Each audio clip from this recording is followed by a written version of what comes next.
For the Europe of Freedom and Direct Democracy Group, Mr. Farage.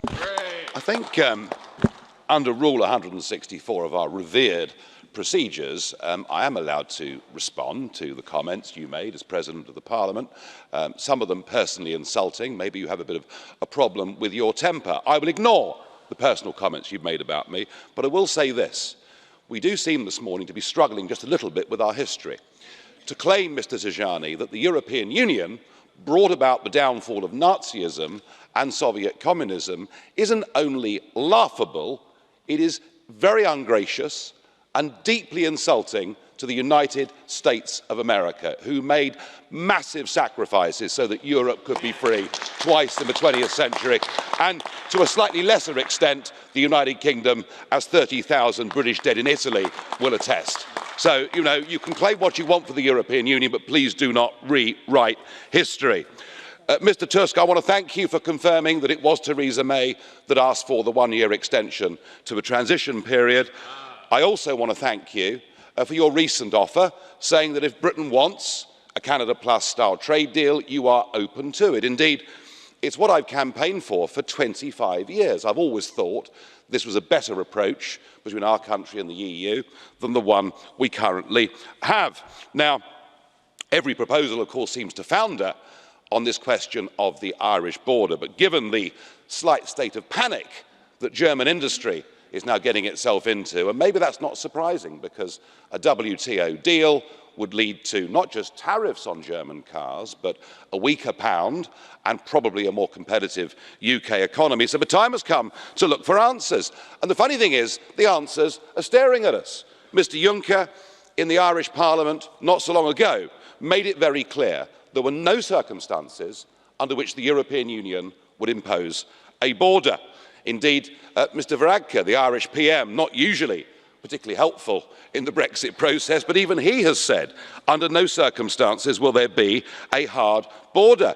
This Parliament produced this study, one of your own committees, the AFCO committee, avoiding a hard border on the island of Ireland for customs control and the free movement of persons. The point is, there are solutions everywhere we look.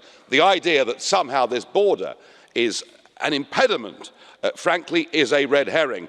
The problem, I'm afraid, is that there is a rogue element in these negotiations, a group of people who do not wish to see a solution, who've put up an immovable brick wall to stop us from breaking free. And I regret to say, actually, it isn't your chief negotiator, Monsieur Barnier, it is actually the British Civil Service, Ollie Robbins' team.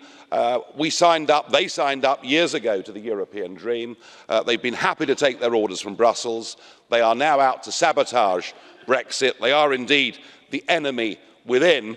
And I think that unless the Conservative Party comes to its senses and gets rid of a leader who clearly is being led by the nose, then we will head to the December summit, we'll head towards a humiliating sellout, and we'll head towards the United Kingdom being trapped in EU rules for many, many years to come. Honourable Farage. Mr. Farage, let me just recall that communism under the Soviet Union, the communist dictatorship, ended when many countries from the east of Europe became part of the European Union.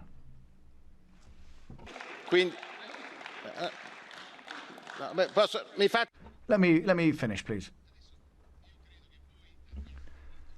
I think that you have a duty to respect everyone's positions. I respect all positions. I've never started laughing when you talk about the United Kingdom because I have full respect for the United Kingdom, but you need to respect the European Union. You can be against, you can leave, but you have to respect the ideas and values of other people. And let me recall to you, Mr. Farage, that until next spring, the United Kingdom is still a member of the European Union because the United Kingdom asked to become a member of the European Union. No one forced the UK to become a member. So 70 years of peace have existed in Europe since the two horrible dictatorships, and that is due to the European Union. So perhaps you should be a bit more careful in your reading of history. Thank you very much.